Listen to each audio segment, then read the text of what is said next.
الحمد للہ رب العالمین والعاقبۃ للمتقین والصلاة والسلام علی سیدنا محمد وعلی آلہ واصحابہ الاکرمین اجمعین۔ عزیز طلباء و طالبات، آج ہم شیطان کے بارے میں معلوم کریں گے، کیونکہ اللہ تبارک و تعالیٰ نے اس کا ذکر بھی فرمایا ہے اور تمام قدیمی مذاہب، آسمانی مذاہب میں اس کا ذکر ہے اور اس سے بچنے کا حکم بھی ہے۔ چنانچہ اللہ تبارک و تعالیٰ اس شیطان کے بارے میں فرماتا ہے، ان الشیطان لکم عدو فاتخذوہ عدوا۔ بے شک بلا شبہ، اس میں کوئی شک نہیں ہے اور اس میں کوئی شبہ نہیں ہے، کوئی دو رائے نہیں ہے کہ شیطان تمہارا دشمن ہے۔ فاتخذوہ عدوا، تو تم اس کو اپنا دشمن سمجھ رکھو، دشمن بنائے رکھو۔ جو چیز دشمنانہ ماحول میں رکھتی ہے تو اس کو دشمن سمجھنا ہی اس کے فریب سے، اس کے مکر سے اور اس کے دھوکے سے، اس کی چال بازیوں سے محفوظ رہنے کا ذریعہ ہوتا ہے۔ تو اللہ تبارک و تعالیٰ اس آیت کریمہ میں کھلے طور پر فرما رہا ہے کہ شیطان تمہارا دشمن ہے۔ یہ دشمنی کب سے ہے، کیسی ہے، اس کے بارے میں بھی قرآن میں ذکر رہا ہے۔ اور پھر اس کے ساتھ ساتھ اللہ تبارک و تعالیٰ فرماتا ہے کہ وہ اپنی گروہ کو، اپنی پارٹی کو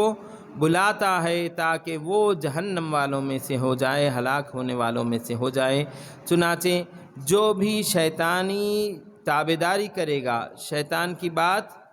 سنے گا، وہ اس کی پارٹی میں شامل ہوگا، اس کا گروہ ہوگا، اس کا جماعت ہوگا اور اس کی جماعت کا ٹھکانہ بھی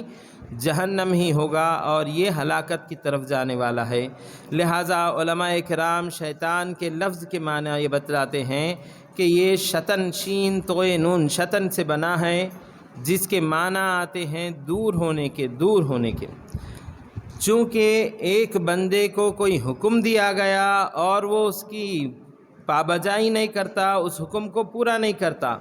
تو وہ اس حکم کی خلاف ورزی کرتے ہوئے تابعداری سے، اطاعت سے دور ہوتا ہے۔ چنانچہ اس لیے بھی اس کو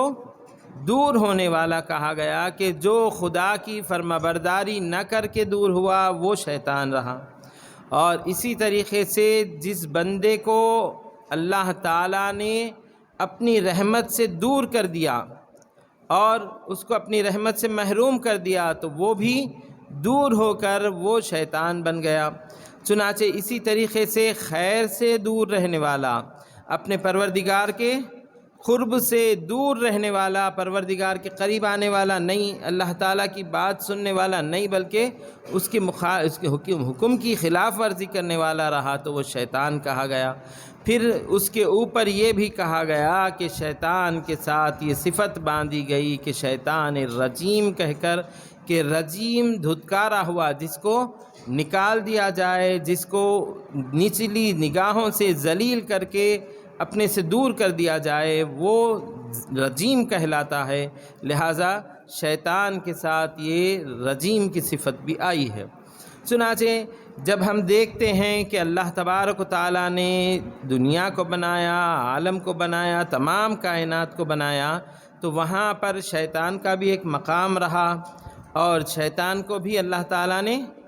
جنت میں بسایا اور وہ فرشتوں کو درس دیا کرتا، لیکچر دیا کرتا، ان کا استاد ہوا کرتا تھا۔ اور ایک مرتبہ ہوا یہ کہ اللہ تبارک و تعالیٰ نے جب آدم علیہ السلام کو پیدا کیا تو اللہ تعالیٰ نے فرمایا وَإِذْ قُلْنَا لِلْمَلَائِكَةِ اسْجُدُوا لِآدَمَ، جب ہم نے کہا فرشتوں سے کہ تم آدم کو سجدہ کرو، فَسَجَدُوا إِلَّا إِبْلِيسَ،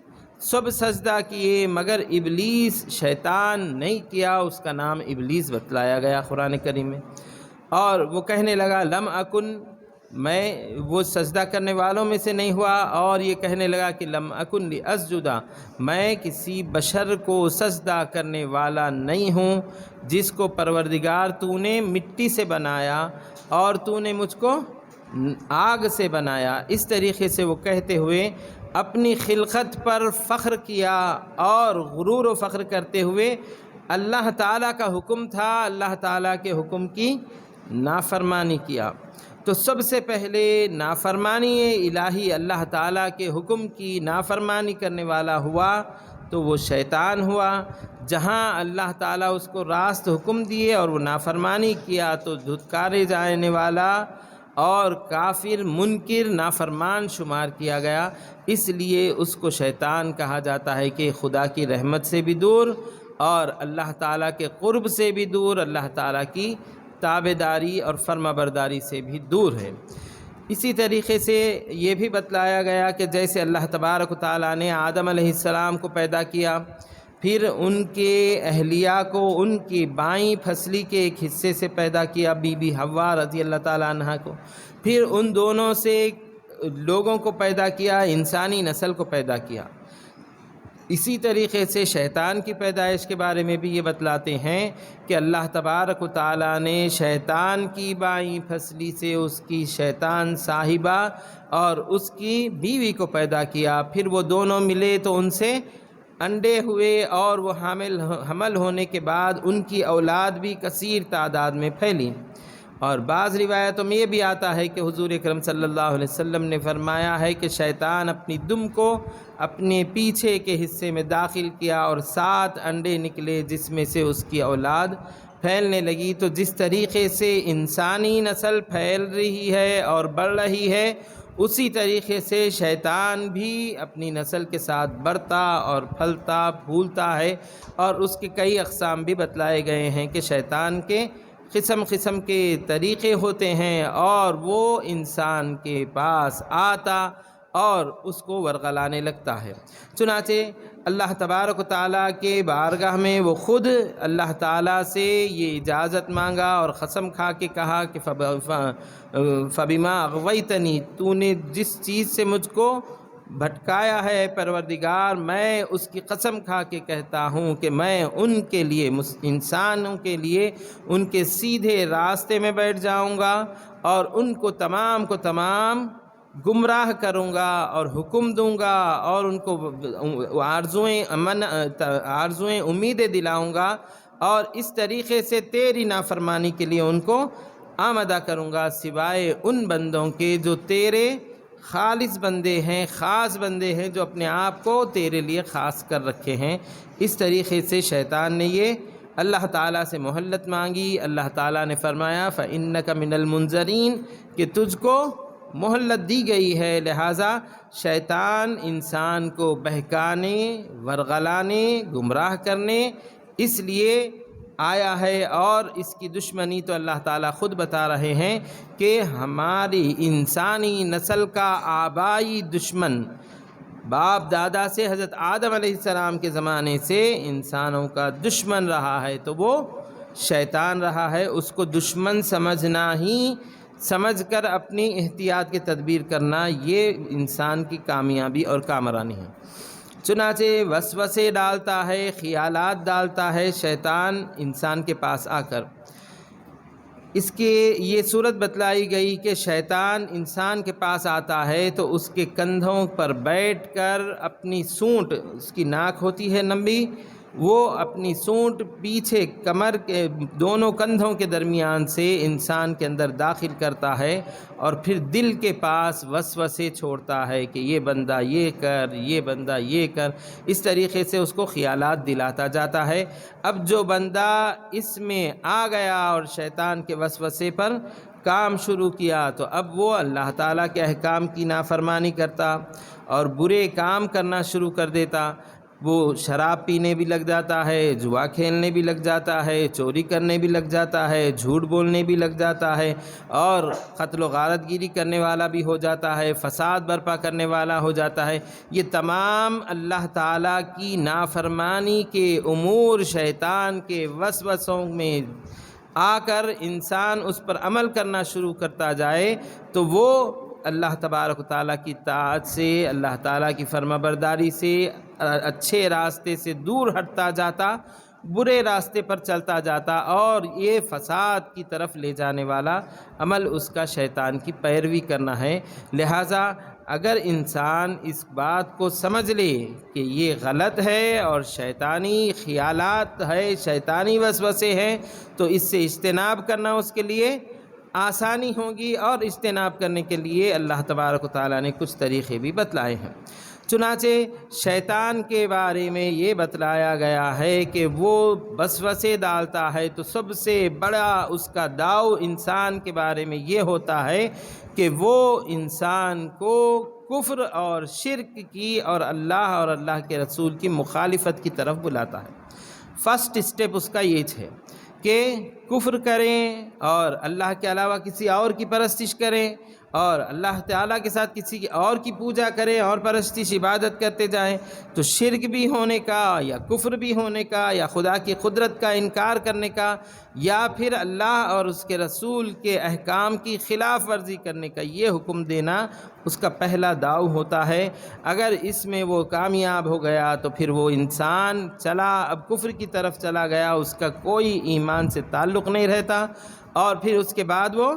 تباہی بربادی کی راہ پہ چلنے والا ہو جاتا ہے۔ دوسرا اس کا داؤ یہ بتلایا گیا ہے کہ جب وہ کسی بندے کو ایمان سے ہٹانے میں ناکام ہو جائے، نہ کفر پر لے جائے، نہ شرک پر لے جائے، نہ خدا اور اس کی اطاعت کے خلاف لے جائے، تو دوسرا داؤ اس کا یہ ہوتا ہے کہ کسی بدعت میں پھنسا دے۔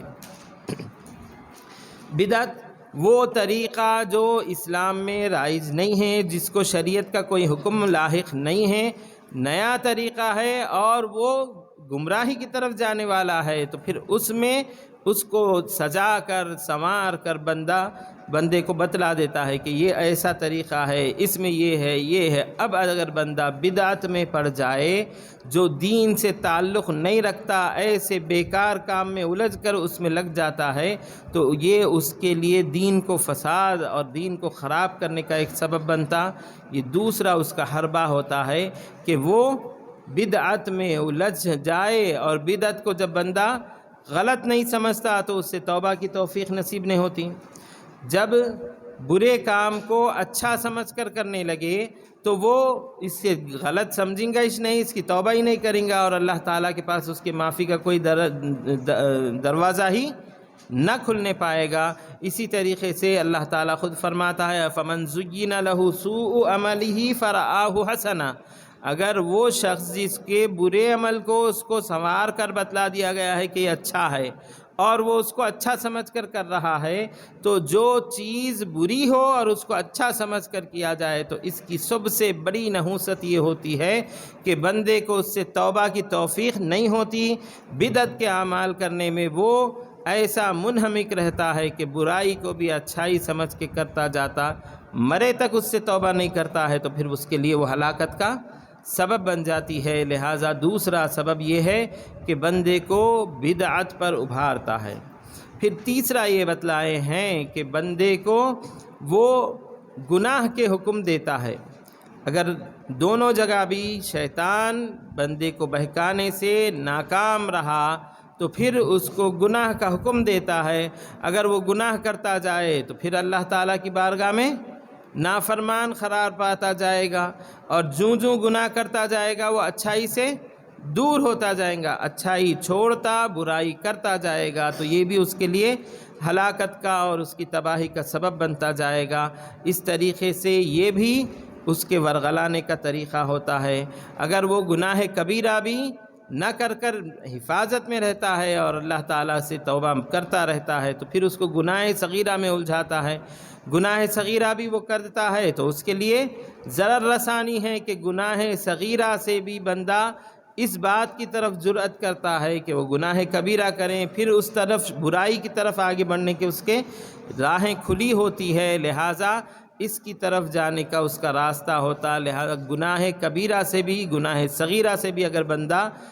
بچتا ہے تو اس کے لیے مباح عمل جو حلال ہے مگر اس کے کرنے میں کوئی ثواب نہیں ہے، نہ کرنے میں کوئی عذاب نہیں ہے، اس میں الجھا کر رکھ دیتا ہے کہ اس بندے کا وقت تو ضائع ہو کہ یہ اچھائی کرنے سے محروم رہ جائے اور اچھائی میں اس کا وقت نہ آئے۔ اس طریقے سے یہ اس کا ایک حربہ ہوتا ہے جو پانچواں حربہ بتایا گیا ہے کہ مباح کاموں میں الجھائے جاتا ہے۔ اب وہ بندہ مباح کاموں میں الجھ گیا تو وہ اللہ تعالیٰ کا ذکر نہیں کرتا، اللہ تعالیٰ کی یاد اپنے دل میں نہیں لگاتا بلکہ اسی میں مصروف رہتا ہے، تو اس کے وقت کی تو تباہی ہے جو شیطان اس کے حصوں میں سے لیتا جاتا ہے۔ اس طریقے سے یہ شیطان کے حربے ہیں، اور ان طریقوں سے وہ انسان کو گمراہ کرنے کی کوشش کرتا ہے۔ اور شیطان کے حربوں سے بچنے کے لیے دو صورتیں بتلائی گئی ہیں۔ ایک تو اللہ تبارک و تعالیٰ سے پناہ مانگنا،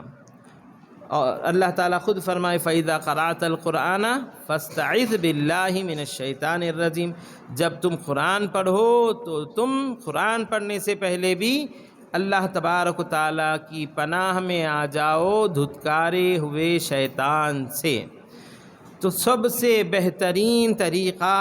اللہ تعالیٰ کی پناہ میں آنا شیطان کی مردود سے تو یہی ہے کہ اعوذ باللہ من الشیطان الرجیم، یہ پڑھنا۔ یہ پڑھنے سے بندہ اللہ تعالیٰ کی حفاظت میں،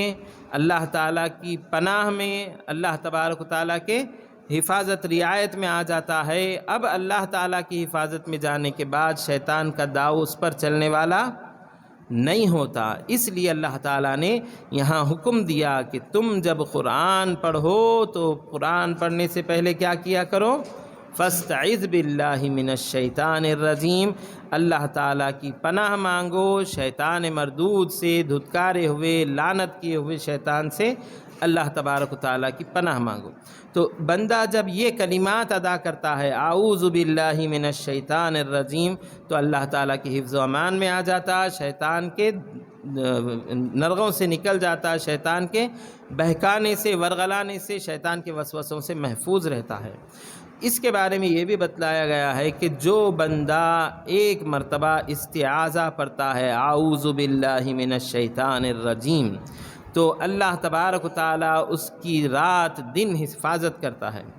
پھر دوسرا دن آئے تو پھر اس کو اعوذ باللہ من الشیطان الرجیم پڑھنا چاہیے تاکہ وہ اللہ تعالیٰ کی حفاظت میں رہے۔ اس طریقے سے شیطان کے قسمیں بھی الگ الگ رہی ہیں، اور شیطان سے بچنے کے کلمات یہی رہے ہیں کہ بندہ شیطان کا مقابلہ نہیں کر سکتا عام آدمی، لہٰذا وہ کیا کریں؟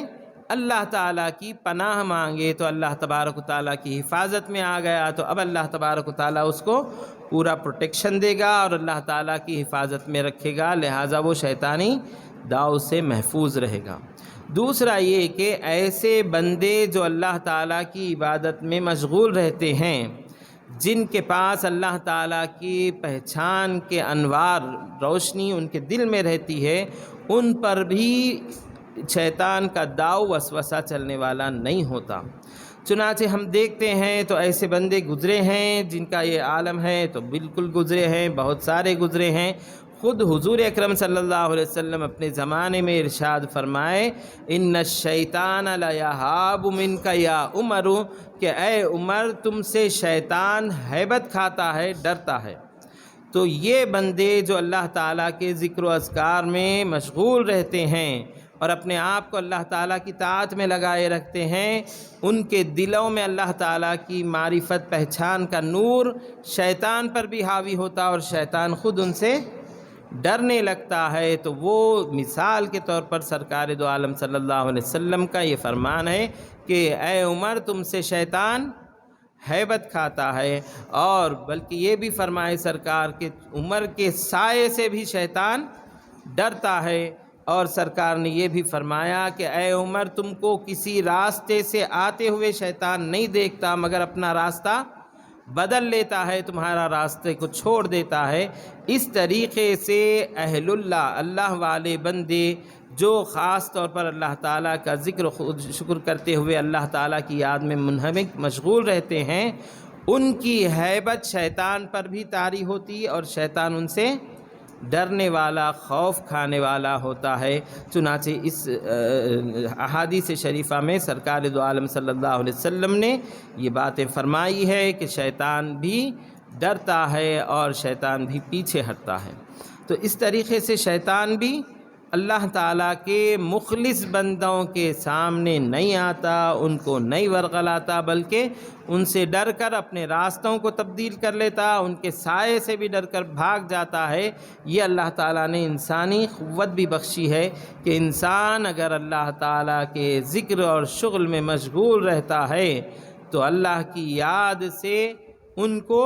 یہ بات حاصل ہو جائیں گی کہ شیطان بھی ان سے ڈر کر بھاگے گا۔ اور اسی طریقے سے اللہ تعالیٰ خود فرماتا ہے کہ اگر کوئی شیطان کی جماعت کسی کو چھوتی ہے اور وہ اللہ کا ذکر کرتے ہیں اور یاد کرتے ہیں تو وہ دیکھنے لگتے ہیں کہ یہ شیطان ہے اور شیطان کا فریب ہے، اس طریقے سے شیطان کے فریب سے محفوظ رہتے ہیں۔ علماء کرام نے یہ بھی فرمایا ہے کہ انسانی دل کی مثال ایسی ہے جیسے ایک گھوڑا ہے یا ایک تلوار ہے۔ اگر تلوار ایک شخص کے ہاتھ میں رہے اور وہ اس کا مالک سامنے رہے تو کاٹنے والا اس کو بھی کاٹ دیتا ہے، تو دل کے حساب ایسی ہی ہے کہ اگر وہ کسی کے قبضے میں آ جائے تو اچھائی کو بھی کاٹ دیتا ہے، اگر اچھائی کے ہاتھ میں آ جائے تو برائی کو کاٹ دیتا ہے۔ تو دل کا حساب ایسے ہی ہے، اور گھوڑے کا بھی حساب ایسی ہے کہ جس کے ہاتھ میں اس کی لگام ہوگی اس کی طرف وہ تابعداری کرے گا۔ اسی طریقے سے اگر ایک شخص کا گھوڑا ہے، اس کا دشمن اس پہ غالب ہو گیا، اب حملہ کر رہا ہے تو وہی گھوڑا، اسی کا گھوڑا اسی کو مارنے کے لیے آگے بڑھے گا۔ اور اگر سامنے والے کا گھوڑا ہے اور یہ شخص اس پر اچھائی کرنے والا غالب رہا تو برائی کی طرف وہ دوڑے گا اور برائی پر حملہ کرے گا۔ جیسے تلوار اور گھوڑا ہوتے ہیں، کسی کے ساتھ وفاداری کرنے والے نہیں ہوتے، بلکہ جس کے ہاتھ میں ہو اسی کی بات کرتے ہیں، تو اسی طریقے سے انسانی دل کا بھی حساب ہے۔ اگر وہ دل اللہ تعالیٰ کے ذکر سے آباد ہے اور اللہ تبارک و تعالیٰ کے تابعداری کرنے والا اور اچھائی کی طرف رہنے والا ہے تو وہ شیطان پر حاوی ہوگا، شیطان پر حملہ کرنے والا ہوگا اور شیطان اس سے مغلوب ہونے والا ہوگا۔ اور اگر وہ دل شیطان کی طرف چلا جائے تو پھر اچھائی کی طرف وہ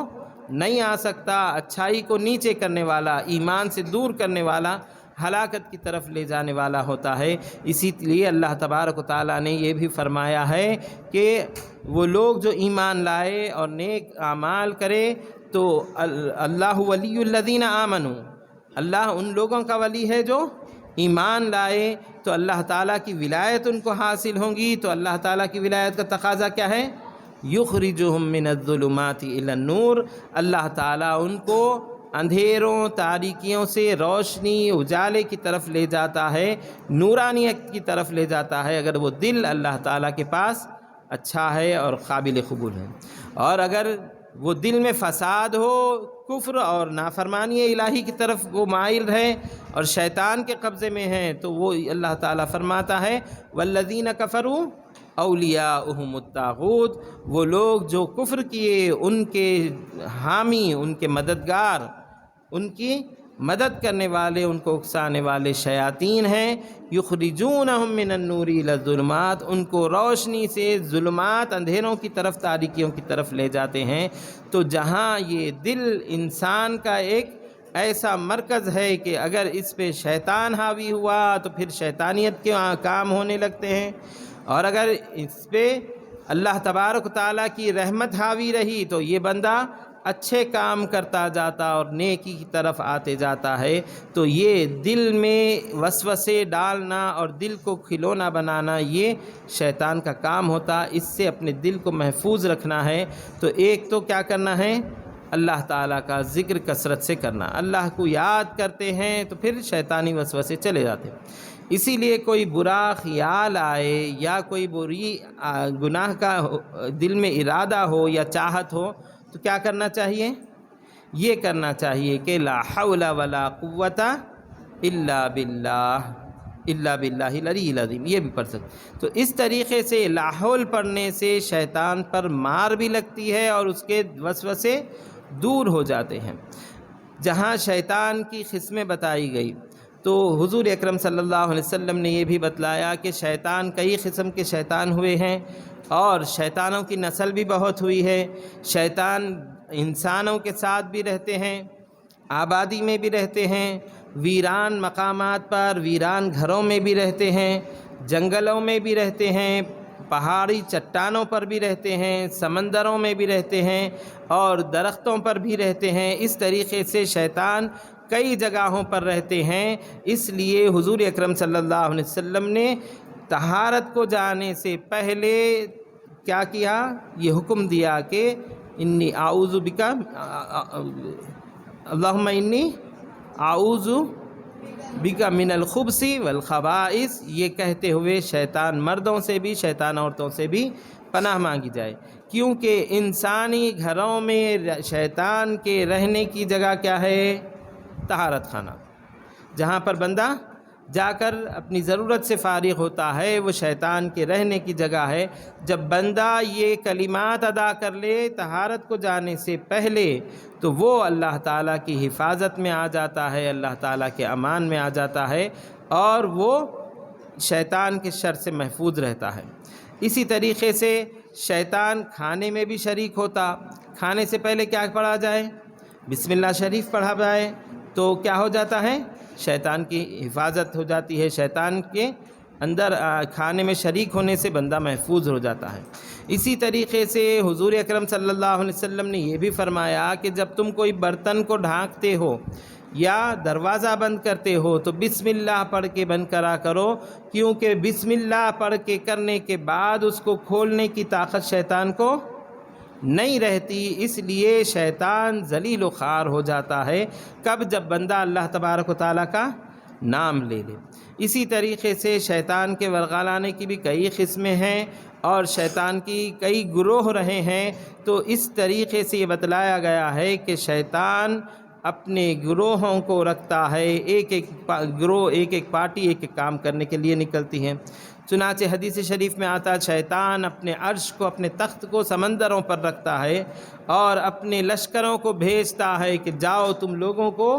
گمراہ کرو، بہکاؤ، ورغلاؤ۔ شیطان آ کر اس کے پاس کہتے ہیں کہ میں نے فلاں شخص کو اس طریقے سے ورغلایا، میں فلاں شخص کو اس طریقے سے ورغلایا، یہ کہہ کر اس کے پاس آ کر کہتے ہیں تو وہ تم بیٹھ جاؤ، کوئی بڑا کام نہیں کرے، تم بیٹھ جاؤ، کوئی بات۔ اگر کوئی شخص آ کر کہے کہ ان میں سے میں میاں بیوی کے درمیان اختلاف کر کے دونوں کے درمیان جدائی کر کے آیا ہوں کہتا ہے، تو اس کو شیطان بلا کر اپنے تخت پر بٹھاتا ہے اور کہتا ہے کہ تو نے بڑا کام کیا، کیونکہ ایک میاں بیوی کے درمیان لڑا کر ان کے درمیان جدائی کروانا یہ ایک خاندان کو تباہ کرنا، بلکہ دونوں خاندانوں کو الجھنوں میں پھنسا دینا اور دونوں کے درمیان اختلاف اور لڑائی جھگڑے کا قتل و غارت گیری تک کی ہو جائے، ایسے ماحول کو پیدا کرنے کا سبب ہوتا ہے جو ایک فساد نہیں بلکہ کئی فسادوں پر مبنی ہوتا ہے۔ اس طریقے سے یہ بھی شیطانوں کے کام رہے ہیں۔ بعض شیطان ایسے ہوتے ہیں کہ جو جا کر صرف نماز پڑھنے والوں کو بہکاتے ورغلاتے ہیں، بعض شیطان ایسے ہوتے ہیں کہ جو بازاروں میں گھومتے اور بازاروں میں بیچنے والوں کو جھوٹ بولنے کے لیے اکساتے ہیں، بعض شیطان ایسے ہوتے ہیں کہ آدمی کو چوری کرنے کے لیے اکساتے ہیں کہ وہ چوری کرے، بعض شیطان مزید قسم کے الگ الگ برائیوں کو کرنے کے لیے اکساتے ہیں۔ اس طریقے سے یہ بھی بتلایا گیا کہ شیطان ہر روز اپنے 360 لشکروں کو بھیجتا ہے کہ وہ مسلمان کو، مومن کو، ایمان رکھنے والے کو گمراہ کرے، ورغلائے۔ چنانچہ 360 لشکر مومن کو ورغلانے کے لیے شیطان کے بھیجے جاتے ہیں، اور اللہ تبارک و تعالیٰ کی طرف سے یہ عنایت ہوتی ہے کہ اللہ تبارک و تعالیٰ اپنے بندے مومن کے دل پر روزانہ 24 گھنٹے میں 360 مرتبہ نظر رحمت فرماتا ہے۔ جب جب اللہ تعالیٰ کی نظر رحمت مومن کے دل پر ہوتی جائے، ایک ایک لشکر کو قتل کیا جاتا، ایک ایک لشکر ہلاک کر دیا جاتا ہے۔ اس طریقے سے اللہ تبارک و تعالیٰ کی رعایت بندوں کے ساتھ یہ رہی ہے کہ جہاں تک ہو سکے شیطان کے داؤ سے بندہ بچتا جائے، اور شیطان کے ورغلے میں آ کر کوئی گناہ بھی کر دے تو اللہ تبارک و تعالیٰ ان کے لیے اپنی رحمت کے دروازے کھول کر ہے کہ جب بھی بندہ آدھی رات کو ہو یا دن کے وقت ہو، اجالے میں ہو، روشنی میں ہو، تاریکی میں ہو، اندھیرے میں ہو، تنہائی میں ہو یا بڑے مجمع میں ہو، جب بھی وہ اپنے گناہوں کو یاد کر کے اللہ تعالیٰ کی بارگاہ میں معافی چاہے، توبہ کر لے، تو اللہ تعالیٰ ان کی توبہ قبول فرماتا ہے۔ یہ اللہ تبارک و تعالیٰ کی طرف سے ایک ایسا انعام اور اکرام ہے کہ بندے کو اللہ تعالیٰ اپنی رحمت سے دور نہیں کرتا۔ جب بھی وہ پچھتا کر اپنی برائی سے اللہ تعالیٰ کی طرف رجوع کرنا چاہے، اللہ تعالیٰ کی رحمت کے دروازے کھلے ہیں، اور اس کے لیے اللہ تبارک و تعالیٰ اپنی رحمت کے دروازے کھول کر تمام خیرات سے اور اس کی توبہ قبول کرتے ہوئے اس کو اچھائی سے نوازنے تیار ہے۔ اس طریقے سے شیطان کے کئی لشکریں ہیں، اور ان سے پناہ مانگنے کا بھی حکم دیا گیا ہے، اور پناہ مانگنے میں حضور اکرم صلی اللہ علیہ وسلم الگ الگ شیطانوں کے علیحدہ نام بھی بتلائے ہیں، جس سے یہ معلوم ہوتا ہے کہ بندہ مومن ایمان والا اپنے ایمان کی حفاظت کرنے میں شیطان سے پناہ مانگتے رہے، اور اللہ تبارک و تعالیٰ کی بارگاہ میں مخلص ہو کر نیکی کے کام کو اختیار کریں، تو اس سے شیطان خود چلا جاتا ہے۔ ایک مثال یہ بتلائے ہیں شیطان کی کہ جیسے ایک بھوکا کتا ہے، ایک شخص کے پاس آیا، آ کر وہاں پر دیکھا کچھ کھانے کی چیز ملتی ہے، تو اس بندے کے پاس کوئی روٹی ہے، نہ کھانے کی کوئی گوشت ہے، نہ کوئی چیز ہے، اب وہ ہکال دے تو چلا جاتا ہے۔ مگر دوسرا شخص ایسا ہے کہ اس کے پاس کھانے کی روٹی بھی ہے، گوشت بھی ہے، اور دوسری چیزیں بھی ہے، اب وہ بھوکا کتا اس کے پاس آئے تو اس کے ہکالنے پہ نہیں جاتا، بار بار آتا جاتا ہے۔ اسی طریقے سے شیطان کا بھی فریب ایسے ہی ہے کہ جب وہ کسی بندے کے پاس آتا ہے اور یہ پاتا ہے کہ یہ بندہ گمراہ ہو سکتا اور شیطانی وسوسوں میں آ سکتا، تو اس کو بہکانے ورغلانے کے لیے وہ کوشش کرتا جاتا ہے اور بار بار آتا جاتا ہے۔ بندے کو چاہیے یہی کہ جب بھی وہ شیطانی وسوسے کو دیکھیں تو کوئی کام جلد بازی میں نہ کریں، پہلے غور کریں کہ کیا یہ کام اچھا ہے یا برا ہے، اس کے بعد اچھا ہے تو کریں، برا ہے تو چھوڑ دیں، اور لا حول پڑھیں یا اعوذ باللہ پڑھیں۔ اس طریقے سے شیطان دھتکارا ہوا ہو کر، ذلیل ہو کر چلا جاتا ہے۔ حضور اکرم صلی اللہ علیہ وسلم نے یہ ارشاد فرمایا، ان اللہ تجاوز عن امتی ما وسوست به صدورهم، کہ اللہ تبارک و تعالیٰ نے میری امت سے ان کے دل میں جتنے بھی شیطانی وسوسے آتے ہیں اس کو معاف کر دیا۔ کب تک؟ اس کے معافی کی حد یہ رہی ہے کہ جب تک کہ بندہ وہ وسوسے پر کام کرنا شروع نہ کرے یا اس پر کلام کرنا شروع نہ کرے۔ ایک آدمی کو اگر خیال آیا کہ وہ چوری کرے، تو اب اس کے خیال آنے پر وہ خیال پر عمل نہیں کیا، چوری نہیں کیا، اور چوری کرنے کے لیے کوئی پلاننگ بھی نہیں کیا، تو اس کے اوپر یہ وسوسے آنے سے کوئی گناہ ہونے والا نہیں ہے، معاف ہے۔ اگر وہ بندہ اس بات کو طے کر لیا کہ اب مجھے چوری ہی کرنا ہے اور چوری کر لیا، تب بھی وہ اس وسوسے کی وجہ سے گناہ گار ہوگا، چوری کرنے کا اللہ تعالیٰ کی بارگاہ میں سزاوار ٹھہرایا جائے گا۔ یا اگر وہ اس میں پلاننگ کرتے ہوئے، راستہ بناتے ہوئے، اس کو عمل کرنے کے لیے خیال بھی دوڑانا شروع کر دیا وسوسے کی طرف، تو یہ بھی اس کے لیے ہلاکت کا سبب ہوگا۔ لہٰذا ان امور کو ملحوظ رکھتے ہوئے شیطانی طریقوں سے بچنا ہی انسانی زندگی کی اور مسلمان کے لیے کامیابی کی راہ رہی ہے، اور اسی سے بچنا ہمارا مقصد عین ہے کہ یہ ہمارا دشمن ہے، اس کے ہر داؤ کو سمجھنا یہ ہماری ضرورت ہوتی ہے۔ اللہ تعالیٰ سے دعا ہے کہ اللہ تعالیٰ ہم تمام کو شیطانی وسوسوں اور شیطانی فریبوں سے محفوظ رکھے۔ وآخر دعوانا الحمد للہ رب العالمین۔